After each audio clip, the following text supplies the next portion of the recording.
বাড়িতে থাকায় মশলা দিয়ে ঝটপট রান্না করে নিলাম কাচ্চি বিরিয়ানি। হ্যালো ভিউয়ার্স, আসসালামু আলাইকুম। সবাই কেমন আছেন? আশা করছি সবাই ভালোই আছেন, আমিও ভালো আছি। তো আজকে আবার রান্না নিয়ে চলে আসলাম কাচ্চি বিরিয়ানি। তো তার জন্য আমি আলাদা করে মাংস ছোট ছোট টুকরো করে কেটে নিয়েছিলাম, সুন্দর করে এটাকে ধুয়ে নিছি। তো আর এক সাইডে পেঁয়াজ রসুন সব কিছু কেটে রেখেছিলাম, মাংসতে সেগুলো দিয়ে দিলাম। গুঁড়া মরিচ, লবণ, হলুদ গুঁড়ো, গোটা মশলা, তেজপাতা, তেল সব কিছু মাংসের উপরে দিয়ে দিলাম। দিয়ে এটাকে আমি ভালো করে মেখে নেব। মেখে নেওয়ার পরে কষাতে দেব। আর এক সাইডে এই যে পোলার চালগুলো আমি নিয়েছি, যেটাকে আতপ চাল বলে, এই চালটাকে এখন আমি সুন্দর করে পানি দিয়ে পরিষ্কার করে ধুয়ে নেব। ধুয়ে নেওয়া হয়ে গেলে এটাকে আমি ডালায় রেখে দিব পানিটা ঝরে যাওয়ার জন্য। পানি থাকলে চালটাকে ভাজা যাবে না। তো আমি এই যে মাংসটাকে কষাচ্ছি, পানি দিয়েছি, দিয়ে কষাচ্ছি।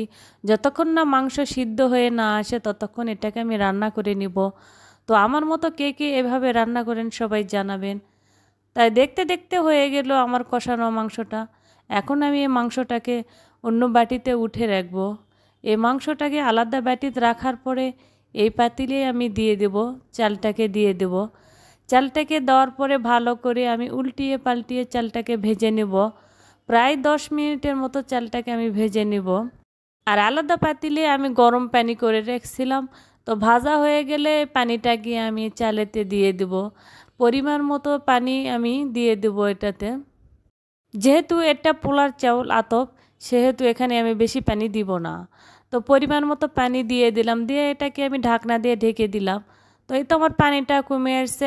আমি এখন এখানে দিয়ে দিব মাংসগুলো উঠিয়ে রাখছিলাম, ওই মাংসটাকে আমি এখন ঢেলে দিব। পোলার উপর মাংসটাকে ঢেলে দেওয়ার পরে উল্টিয়ে পাল্টিয়ে ভালো করে নেড়ে চেড়ে এটাকে আমি দমে রেখে দিব 10 মিনিট। যতক্ষণ পর্যন্ত চালটা না ফোটে ততক্ষণ এটাকে আমি দমে রেখে দেব। চুলার আঁচটা অবশ্যই লো হিটে রেখে দেব এখন। তো আমি ঢাকনা দিয়ে এটাকে আমি ঢেকে দিলাম। তারপরে একটু পরে আমি উঠে আবার একটু নাড়াচাড়া করে দিলাম। আমি কখনো রান্না করি নাই এভাবে কাচ্চি বিরিয়ানি, আজকে ফার্স্ট টাইম করলাম। জানি না কেমন স্বাদ হবে, তবে সেটা খাওয়ার পরে বুঝতে পারবো কেমন হবে। আমার রান্না যদি দেখতে ভালো লাগে অবশ্যই সবাই একটা করে লাইক কমেন্ট করবেন। আর এক সাইডে দিয়েছিলাম গরুর মাংস, তাতে আবার আলু দিয়েছি।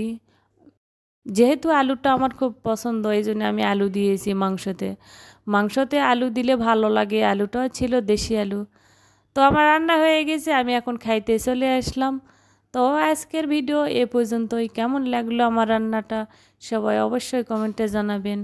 সবাই ভালো থাকবেন, সুস্থ থাকবেন, আমার জন্য দোয়া করবেন। আল্লাহ হাফেজ।